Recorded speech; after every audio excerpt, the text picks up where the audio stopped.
Let us start with the second part of the chapter, which discusses about the Crusades. Crusades are a series of religious wars made by the Europeans in the medieval period to recover the Holy Land from the Muslims.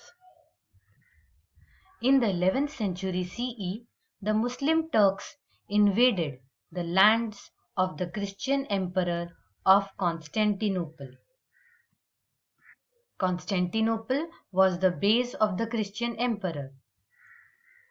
The Muslim Turks had earlier captured Jerusalem, which was a part of the Holy Land of the Christians.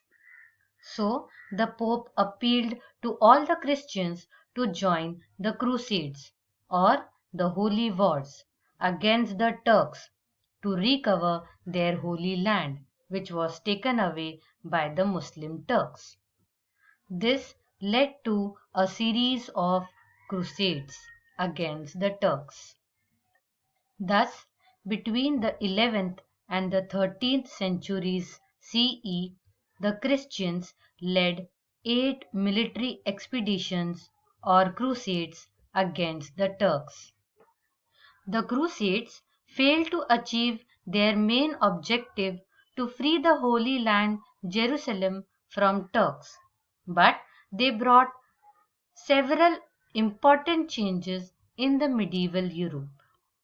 When the Crusaders were traveling to the Holy Land, they came in contact with the superior civilizations and cultures of the Greeks and the Turks, and they assimilated or took the best elements of these cultures and started the process of the revival of Western education and learning, thus paving the way for the Renaissance.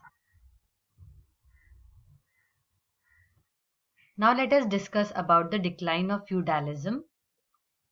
Feudalism is the rule of the kings and lords. So, the Crusaders learned the use of gunpowder and guns from the Muslims. These two discoveries changed the political and social environment of Europe. And because of all this, it contributed to the decline of feudalism in Europe. Europe re-established direct trade contacts with other parts of the world. Roman civilization had trade links with the East. The Crusaders brought Europeans in contact with the luxurious lifestyle of East. This led to an increase in demand for the luxurious items in Europe. So, the European traders began to establish trade links with the East. This led to the promotion of trade, and as trade increased, the economy of Europe also increased and flourished. Let us now discuss the role of monasteries and their impact. In a monastery, church was the most important building. The Church of Rome encouraged religious and cultural unity in Western Europe in the medieval period. And by the end of 5th century CE, Christian churches had been established in almost every village, town, and city. The duties of the priest or the clergyman were to preach and perform religious rites and also to help the poor and the needy. Priests had to live among the people, but there were some priests who chose to live in remote, isolated place, far away from humans. They lived there as hermits or person who lives alone away from the society, and such people were known as monks. These monks had become an important member of medieval society, and the places where they lived came to be known as monasteries. A monastery had all the important facilities which one needs. The place where the monks live are known as monasteries. Monks did not marry. They devoted their entire life for spiritual matters and also for the service of humanity. Similarly, the women who followed the same path were known as nuns. They also lived in separate monasteries known as nunneries or convents. Nuns too were not allowed to marry.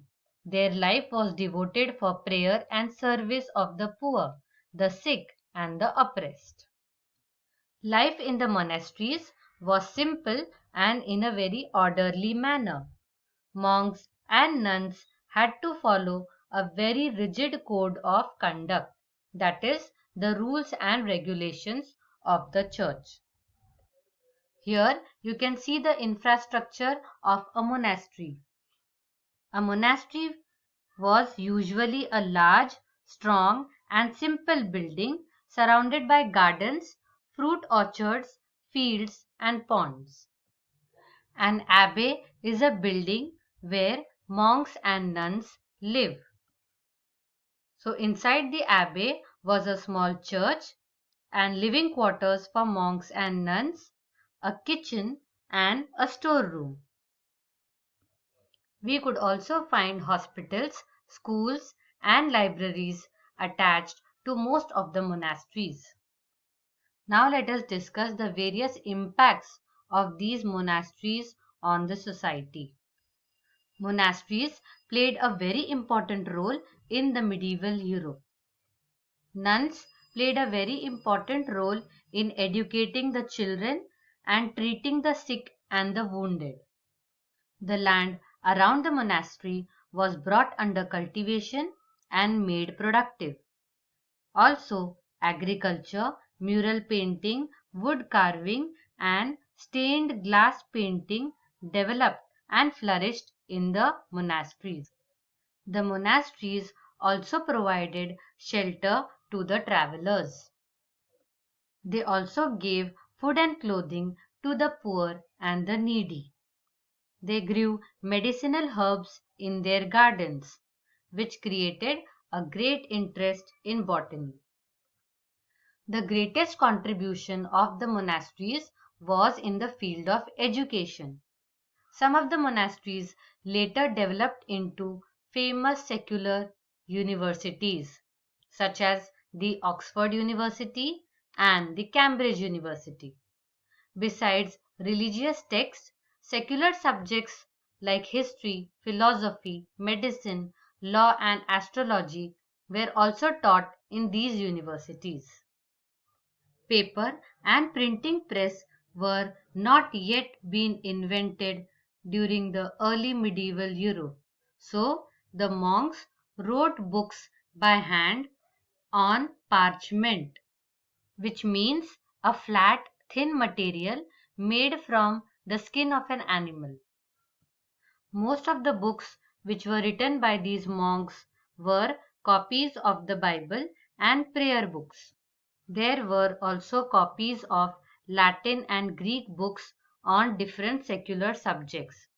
These books were a very useful source of knowledge of the ancient and medieval civilization in Europe.